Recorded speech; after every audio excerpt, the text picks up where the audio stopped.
नमस्कार दोस्तों, आपका स्वागत है आपके अपने YouTube चैनल राजन क्लासेज में। दोस्तों, आज की वीडियो के अंदर अपन सीखेंगे यानी कि प्रश्नावली 1.1 कक्षा 9वीं क्लास के लिए ठीक है। यानी कक्षा 9 की प्रश्नावली 1.1 को अपन आज की वीडियो के अंदर डिस्कस करेंगे। जो कक्षा 9 के अंदर है भाई, उसको आज जो संख्या पद्धति है पहली प्रश्नावली, उसके अंदर जितने भी क्वेश्चंस है सारे के सारे क्वेश्चन अपन आसानी तरीके से सीखेंगे। जो भी विद्यार्थी कक्षा 9th क्लास के अंदर है वो आज की वीडियो के बाद, ये वीडियो देखने के बाद आपको प्रश्नावली 1.1 के अंदर कोई भी दिक्कत नहीं आने वाली। मैं आपको संख्या पद्धति की जितना भी क्वेश्चंस है वो सारे क्वेश्चंस आज की वीडियो के अंदर डिस्कस करने वाला हूँ। तो पूरी वीडियो देखना है, बिल्कुल भी स्किप नहीं करना है।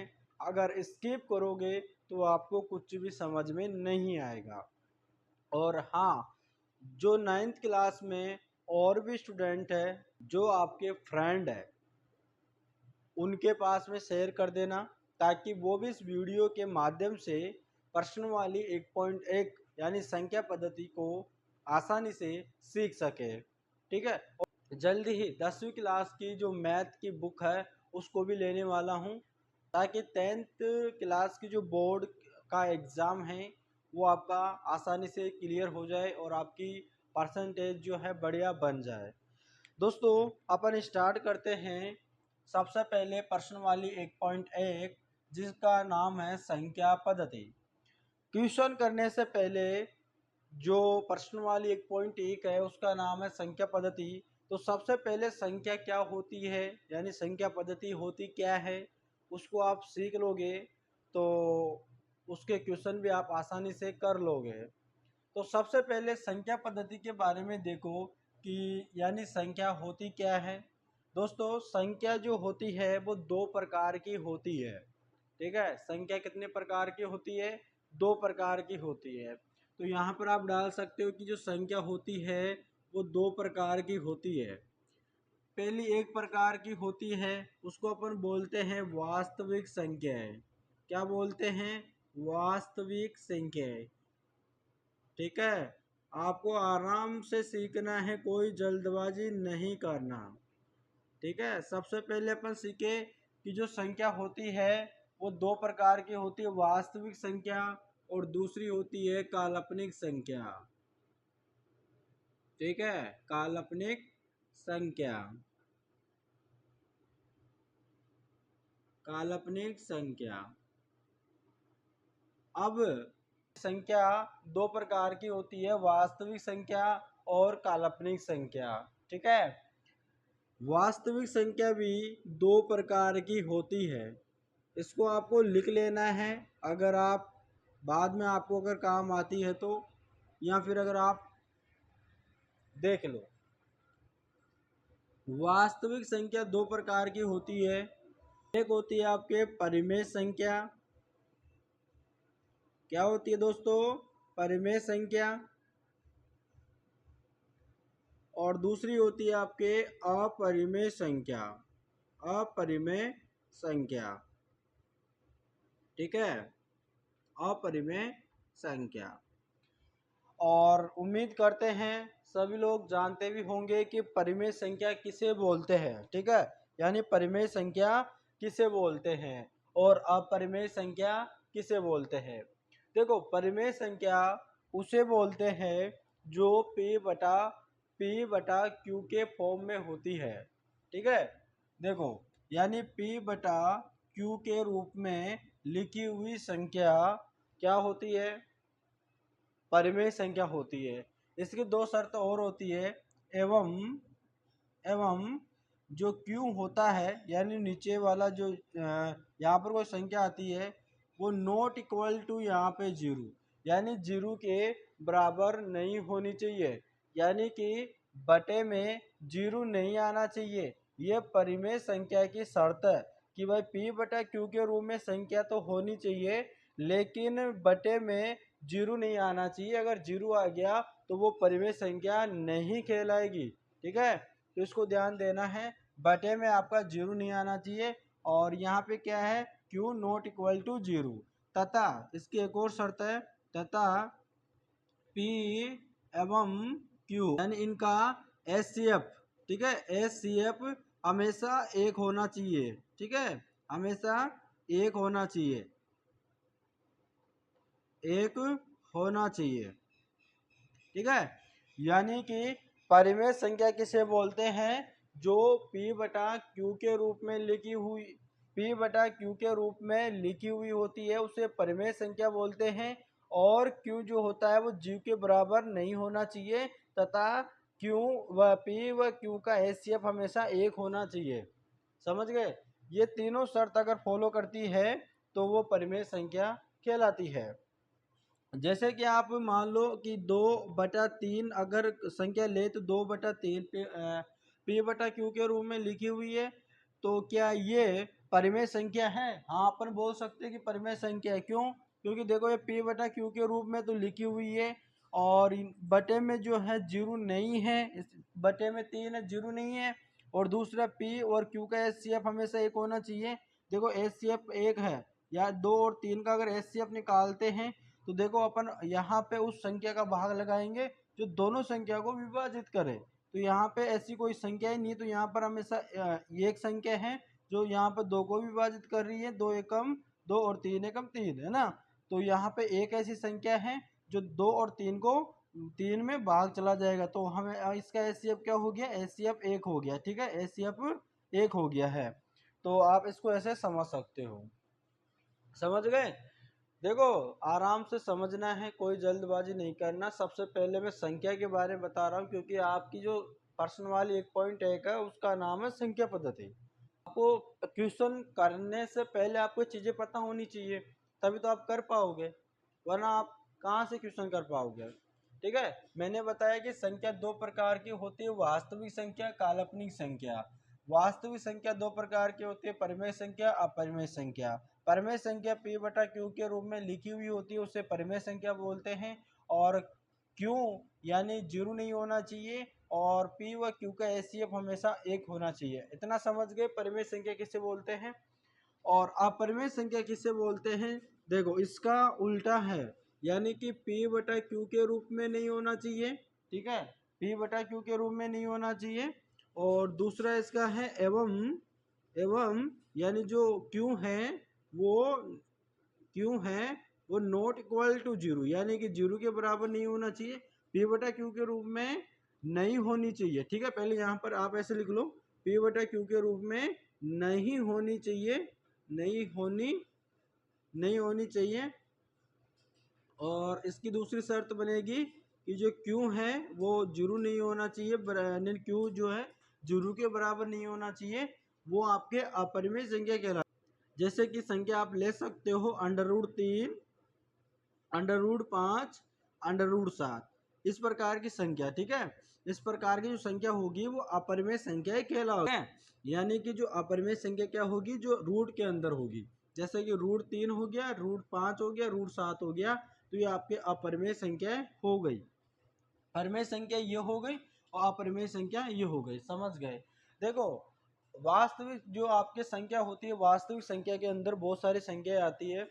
जैसे कि आपके पूर्णांक संख्या हो गई, पूर्ण संख्या हो गई, प्राकृतिक संख्या हो गई, सम संख्या हो गई, विषम संख्या हो गई।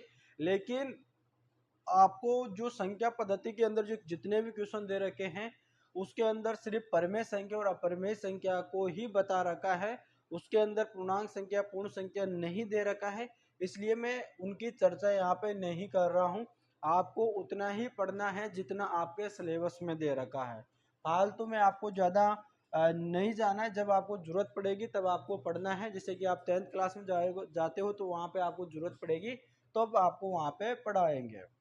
ठीक है, आप समझ गए वास्तविक संख्या क्या होती है। और जो वास्तविक संख्या होती है वो दो प्रकार की होती है, परिमेय संख्या, अपरिमेय संख्या। अब यहाँ पर देखिएगा काल्पनिक संख्या क्या होती है। देखो, काल्पनिक संख्या होती है जो रूट के अंदर हो लेकिन माइनस की होनी चाहिए। क्या होनी चाहिए? माइनस की होनी चाहिए। अब यहाँ पे देखो, दूसरी आप ले सकते हो, जैसे कि रूट माइनस के यहाँ पे 3 हो गया, जो रूट के अंदर होनी चाहिए लेकिन अगर वो माइनस की है, आप यहाँ पे मत समझ लेना कि यहाँ पर आपने अपरिमेय संख्या भी वही बताई थी, नहीं, अपरिमेय संख्या में प्लस है, ठीक है, यहाँ पर माइनस की नहीं है। जो यहाँ पर माइनस की हो जाती है वो काल्पनिक संख्या होती है। आप उदाहरण के तौर पे समझ सकते हो, x की पावर 2 और अपन ले लें यहाँ पे प्लस के 2 बराबर उधर कर लेते हैं 0। देखो इस प्रकार से आप समझ सकते हो कौन सी काल्पनिक संख्या होती है।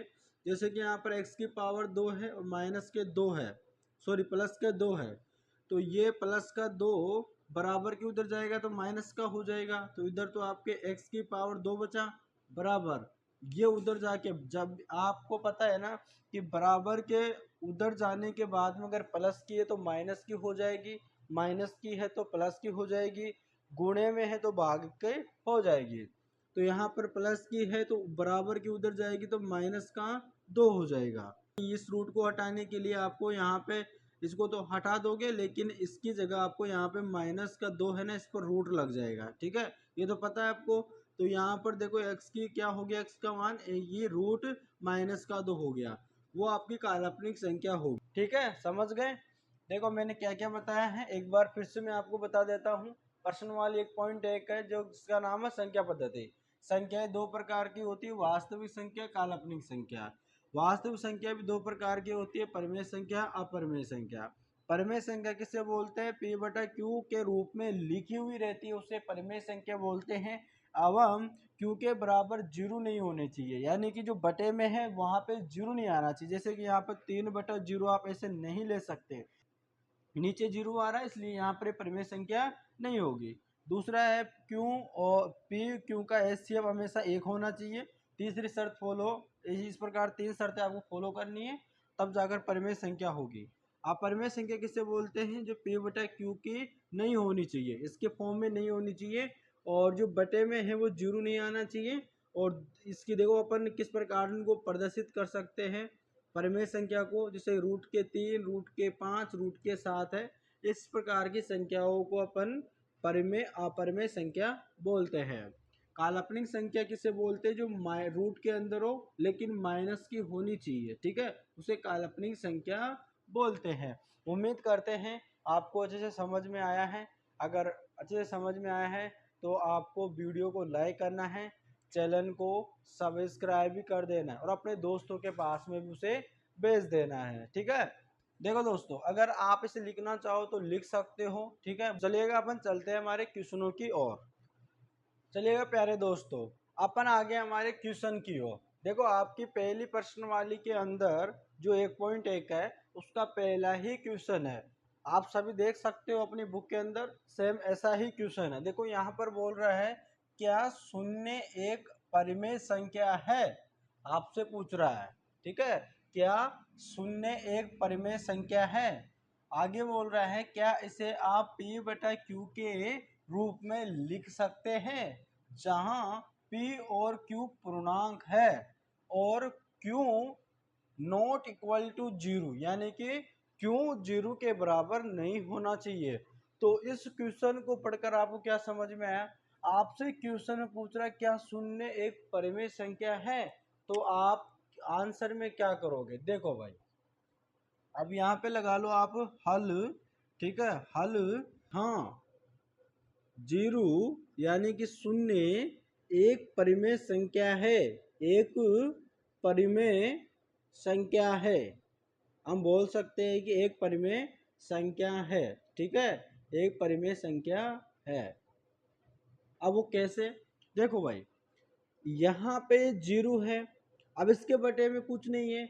अब आप सभी को पता है कि बटे में अगर कुछ नहीं है तो वहाँ पे एक छिपा रहता है, तो यहाँ पर क्या हो गया, 0/1 हो गया, तो ये p बटा q के फॉर्म में हो गया ना, तो ये परिमेय संख्या हो गई। दूसरी शर्त थी हमारी कि जो q है वो जीरो के बराबर नहीं होना चाहिए, बटे में तो एक है, जीरो तो है ही नहीं है, अगर ये जीरो नीचे होता है तो ये परिमेय संख्या नहीं होती, ठीक है, परिमेय संख्या नहीं होती है। तो आपका आंसर सिर्फ इतना ही होगा, यानी कि जीरो एक परिमेय संख्या है, ठीक है। और मैंने आपको बता भी दिया है कि यहाँ पे जीरो परिमेय संख्या क्यों है, क्योंकि इसके बटे में ये कुछ भी नहीं है तो एक छिपा रहता है, सभी पता है। कोई सी भी संख्या होती है, अगर 3 है और इसके बटे में कुछ नहीं है तो वहाँ पे एक होता है, आप सभी को पता है। तो इसका आंसर इतना ही होगा कि हाँ, 0 एक परिमेय संख्या है। तो यहाँ पर इतना से आप उदाहरण द्वारा समझा सकते हो कि 0/1 बराबर P/Q के फॉर्म में है और Q 0 के बराबर नहीं है। ठीक है, इसका ये पहले क्वेश्चन का आंसर आपका इतना होगा। अब भाई दोस्तों, वीडियो अच्छा लग रहा है ना भाई, तो चैनल को ज़रूर सब्सक्राइब करना और दोस्तों सपोर्ट करो भाई। अगर आप सपोर्ट करोगे ना तो हम, यानी कि जो आपकी 2 क्लासें बोर्ड की है, 8वीं क्लास और 10वीं क्लास, उसकी भी जो मैथ की बुक्स है वो सारी उसके अंदर जितनी प्रश्नवालियाँ हैं वो सारी प्रश्नवालियाँ आपके बोर्ड के एग्ज़ाम से पहले यूट्यूब पर यहाँ पे डाल देंगे, ताकि आप आसानी से उनको पढ़ सको और अच्छी खासी आप परसेंटेज बना सको। साथ ही दोस्तों, आपके लिए 9th की भी यहाँ पे प्रश्नवालियाँ मैं आपको बताता चल रहा हूँ, क्योंकि अगले साल वो 10th क्लास में जाएंगे तो 10th क्लास में ज़्यादा दिक्कत नहीं आएगी, इसलिए मैं यहाँ पे 9th क्लास की भी चीज़ें स्टार्ट कर रहा हूँ। अगर आप चैनल को सब्सक्राइब करते हो और अपने दोस्तों के पास में भेजते हो, ठीक है, तो मैं जल्द ही यहाँ पे आपके लिए 10th क्लास की सारे प्रश्नवालियाँ यूट्यूब पे डालना स्टार्ट कर दूंगा। ठीक है भाई, तो चलिएगा अपन चलते हैं हमारे अगले क्वेश्चन की ओर। चलिएगा दोस्तों, अब यहाँ पर हम जो है अगले क्वेश्चन पे आगे हैं। अब आपका यहाँ पे जो दूसरा क्वेश्चन, यहाँ पे दूसरा क्वेश्चन डाल लो कि यहाँ पे दूसरा क्वेश्चन है वो क्या है। देखो यहाँ पे दूसरा क्वेश्चन है कि 3 और 4 के बीच में 6 परिमेय संख्या ज्ञात कीजिए। आपके सामने क्वेश्चन है, कोई भी दो संख्या के बीच में आप कितनी सारी भी परिमेय संख्या ज्ञात कर सकते हो। ठीक है, और ये वाला क्वेश्चन बहुत ही इम्पोर्टेंट है भाई। ठीक है, ये 10th क्लास में भी आता है इस प्रकार का क्वेश्चन। तो 3 और 4 के बीच में 6 परिमेय संख्या ज्ञात कीजिए, ये आपका सामने क्वेश्चन है। देखो सबसे पहले आपको क्वेश्चन में कितनी संख्या ज्ञात करवाने के लिए बोल रहा है, 6 बोल रहा है ना, तो आपको करना क्या है, 6 ले लेना है। अब आपको अपनी मर्जी से इसके अंदर एक जोड़ देना है और बराबर में उसको लिख देना है। अपनी मर्जी से लिखे हो इसको एक को, ठीक है। अब इस 7 में देखो, इस 7 का क्या करना है, 3 के अंदर गुणा भी करना है और भाग भी करना है, यानी 7/7 का, यानी कि इसके अंदर आपको गुणा भी करना है और भाग भी करना है दोनों संख्याओं में। जैसे कि 3 है ना, अब यहाँ पे 7 है, इस 7 का आपको क्या करना है, यानी कि इस 3 के अंदर भी 7 का गुणा करना है और 7 का ही भाग करना है। ठीक है, और जो यहाँ पे दूसरी संख्या है यानी 4, इसके अंदर भी 7 का गुणा और 7 का ही भाग करना है। ठीक है, तो यहाँ पर 7 किया कितना आ गया, 21 आ गया, और यहाँ पे क्या बचा, यानी बटे में 7 है, और इसका यानी 7 चौक कितना हो गया 28, और बटे में 7 दे रखा है तो 7 लिख लो। ठीक है, अब देखो, यानी कि जो पहली संख्या है उसका तो आया 21/7। ठीक है, 21/7 आया है, और जो लास्ट का है वो 28/7 आ रहा है। क्वेश्चन में देखो, क्वेश्चन में क्या बोल रहा है कि 6 परिमेय संख्या ज्ञात करो। ठीक है, क्या बोल रहा है, 6 परिमेय संख्या ज्ञात करवा रहा है। तो यहाँ पर आप लिख सकते हो कि प्रश्नानुसार। ठीक है, क्योंकि प्रश्न में क्या बोल रहा है, प्रश्न में ये बोल रहा है कि 6 परिमेय संख्या ज्ञात करो। आपने जो हमने निकाल लिया 21/7 और लास्ट वाली 28/7। अब जो 21/7 है, ऊपर वाली जो 21 है ना, इसमें एक जोड़ते हुए चलना है और 28 से एक कम ही लेना है, 28 नहीं लेना है आपको। ठीक है, यानी कि 28 से एक कम ही लेना है, 28 नहीं लेना। जैसे कि 21 है, इसके अंदर एक जोड़ते हैं तो 22 हो जाता है, बटे यहाँ पर 7 है ही। फिर इसके अंदर एक और जोड़ दो तो 23/7 हो जाएगा, 24/7 हो जाएगा, फिर उसके बाद में 25/7 हो जाएगा, फिर यहाँ पे 26/7 हो जाएगा, फिर यहाँ पे 27/7 हो जाएगा। क्योंकि ये बोल रहा है 3 और 4 के बीच में, सिर्फ बीच की बात कर रहा है, तो हमने क्या बोला कि इसके बीच की, तो 21/7। अब आप यहाँ पर देख सकते हो यहाँ पर कितनी संख्या हो गई है, यानी कि यहाँ पर आप ले सकते हो 28/7। ठीक है, 28 देखो, हमने जो पहली संख्या थी तो उसको अपने यहाँ पे निकाला है कि 21/7 हो गया, और ये 28/7 हमने इधर लिख लिया। अब इनके बीच की आपसे ये पूछ रहा है कि 6 यानी कि 3 और 4 के बीच में 6 परिमेय संख्या निकालो। तो हमने निकाल लिया। देखो यहाँ पे 22/7, 23/7, 24/7, 25/7, 26/7 और 27/7 ये आपके जो ये परिमेय संख्याएं हो गई है। ठीक है, क्या हो गई है? परिमेय संख्या हो गई है। आपको यहाँ पर इनको लिखने की कोई जरूरत नहीं है। ठीक है, आपको यहाँ पर ऊपर तक इसको लिमिट रखना है। फिर बाद में आप, क्योंकि आपसे क्वेश्चन में ये पूछ रहा है 3 और 4 के बीच में, बीच की बात कर रहा है, हम इनको नहीं लेंगे क्योंकि इनके बीच में आने वाले 21/7 और 28/7 इनके बीच में आने वाली परिमेय संख्या अपन लिखेंगे। तो इनको यहाँ पर लिखने की जरूरत नहीं है।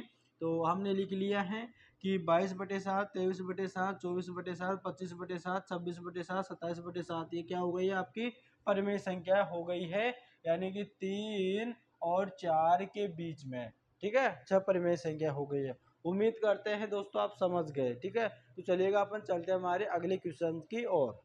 चलिएगा दोस्तों, अब देखो, अब आपके सामने तीसरा क्वेश्चन है कि 3/5 और 4/5 के बीच में 5 परिमेय संख्या ज्ञात कीजिए।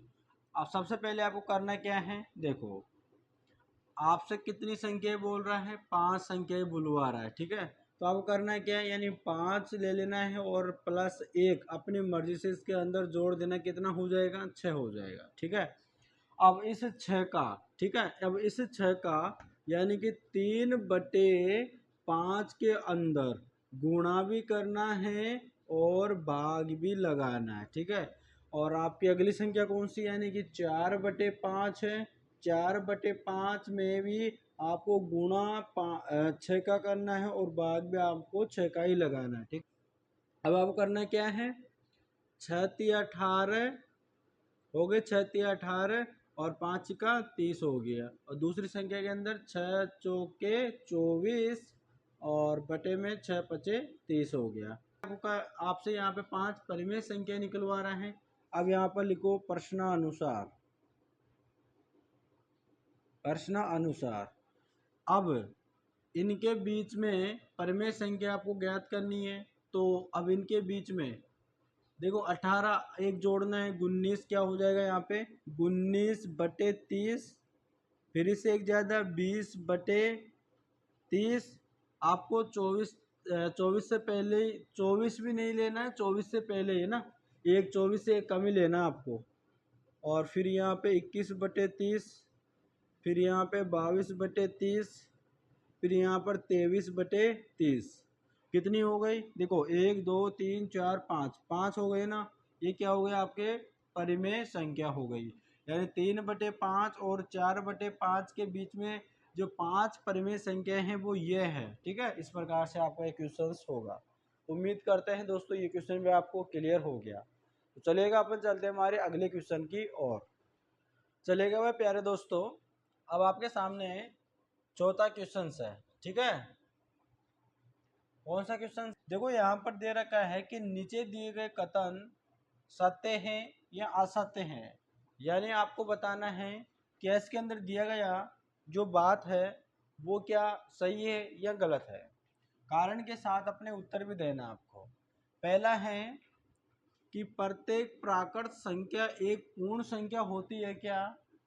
दूसरा दे रखा है कि प्रत्येक पूर्णांक एक पूर्ण संख्या होती है क्या? और तीसरा दे रखा है कि प्रत्येक परिमेय संख्या एक पूर्ण संख्या होती है क्या? देखो, सबसे पहले अपन यहाँ पर ये पहला मैं आपको बता रहा हूँ। आपसे यहाँ पे बोल रहा है कि प्रत्येक प्राकृत संख्या, यहाँ पे दो संख्या की बात हो रही है, प्राकृत संख्या और एक होती है पूर्ण संख्या। सबसे पहले आप यहाँ पे लिखो कि प्राकृत संख्या होती क्या है। ठीक है, यानी प्राकृत संख्या, प्राकृत संख्या जो 1 से स्टार्ट होती है तो और अनंत तक चलती है। ठीक है, जैसे कि 2 3 4 5 6 डॉट डॉट डॉट अनंत तक। ठीक है, अब इसके अंदर क्या होता है कि जीरो शामिल नहीं होता है। प्राकृत संख्याओं में जीरो नहीं होता है। पूर्ण संख्याएं क्या होती है? देखो, मैं यहाँ पर नीचे पूर्ण संख्या लिख लेता हूँ। अपूर्ण संख्या वह संख्याएं होती है जो जीरो से स्टार्ट होती है। 0 1 2 3 4 5 6 डॉट डॉट डॉट इस प्रकार से अनंत तक चलती है। अब मुझे ये बताओ क्वेश्चन में आपसे बोल रहा है कि प्रत्येक प्राकृत संख्या के सारे की सारी जो प्राकृत संख्या है क्या वो पूर्ण संख्या होती है। देखो ये सारी की सारी संख्या नीचे आ रही है क्या, देखो यहाँ पर आ रही है ना, बस जीरो ही नहीं है। तो यहाँ पे सारे की सारी ये प्राकृत संख्या पूर्ण संख्या में शामिल है। तो हम कह सकते हैं कि जो पहला है ये कथन सत्य है। ठीक है, क्या है ये कथन सत्य है। जो इसके अंदर दी गई बात है वो बिल्कुल सही है, गलत नहीं है। ठीक है, तो पहला हो गया। अब दूसरा देखो, दूसरा बोल रहा है कि प्रत्येक पूर्णांक एक पूर्ण संख्या होती है क्या। देखो पूर्णांक संख्या क्या होती है, देखो पूर्णांक संख्या जिसके अंदर धनात्मक संख्याएं होती है और ऋणात्मक संख्याएं होती है, जैसे कि -3, -2, -1, 0, 1, 2, 3, डॉट डॉट इस प्रकार से चलती रहती है। लेकिन इसके अंदर देखो माइनस की भी होती है और प्लस की भी होती है। दूसरी है पूर्ण संख्या। अभी पूर्ण संख्या मैंने आपको बताया था, पूर्ण संख्या क्या होती है, जो जीरो से स्टार्ट होती है। 0, 1, 2, 3, 4, 5, 6 डॉट डॉट डॉट इस प्रकार से, है ना। अब देखो मुझे ये बताओ कि प्रत्येक पूर्णांक यानी कि पूरी की पूरी संख्या क्या पूर्ण संख्या है। बिल्कुल नहीं है, क्योंकि इसके अंदर तो माइनस के आ रही है, इसके अंदर तो कोई माइनस का है ही नहीं है। तो अपन ने हमारा जो कथन है सेकंड वाला वो असत्य होगा। क्या होगा, असत्य होगा, क्योंकि यहाँ पर तो माइनस की है, यहाँ पर माइनस का नहीं है, मेल ही नहीं खा रहा है। तो हमारा ये सेकंड वाला भी असत्य हो जाएगा। ठीक है, तीसरा देखो। अब देखो बोल रहा है कि प्रत्येक परिमेय संख्या पूर्ण संख्या होती है क्या। अभी मैंने आपको बताया था कि परिमेय संख्या क्या होती है, बटे के रूप में होती है, जैसे कि 3/5 हो गई, कोमा, और यहाँ पे ले सकते हो आप 7/11 हो गई। ठीक है, 7/11 हो गई, और यहाँ पर 2/3 हो गई। इस प्रकार से आपके सामने परिमेय संख्या है। और पूर्ण संख्या क्या होती है, यानी पूर्ण संख्या क्या होती है, जो जीरो से स्टार्ट होती है, 1, 2, 3, 4 और 5 हो जाए। ठीक है, तो मुझे ये बताओ, क्या देखो परिमेय संख्या, क्या प्रत्येक परिमेय संख्या पूर्ण संख्या है क्या। भाई ये तो बटे के रूप में है और ये बटे के रूप में नहीं है। भाई ये तो बटे के रूप में है और जबकि ये बटे के रूप में नहीं है, तो हमारा ये कथन भी असत्य हो जाएगा। ठीक है, यानी पहला कथन आपका सत्य होगा, दूसरा आपका असत्य, तीसरा आपका असत्य होगा। इस प्रकार से आपका ये आंसर होगा। उम्मीद करते हैं दोस्तों आपको वीडियो बहुत ही अच्छा लगा है। अगर वीडियो अच्छा लगा है तो ज़रूर चैनल को सब्सक्राइब करना है, तो सपोर्ट बनाए रखना है, अपने दोस्तों के पास में भेज देना है, वीडियो को चारों तरफ फैला देना है।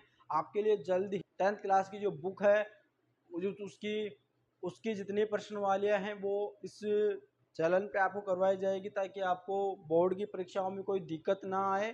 तो मैं सारी चीज़ें कराऊंगा, तो आपको चैनल को सिर्फ सब्सक्राइब कर लेना है और दोस्तों के पास में भी भेज देना है। वीडियो अच्छा लगे तो वीडियो को लाइक भी कर देना। चलिएगा दोस्तों, अपन मिलते हैं नेक्स्ट वीडियो में, तब तक के लिए धन्यवाद।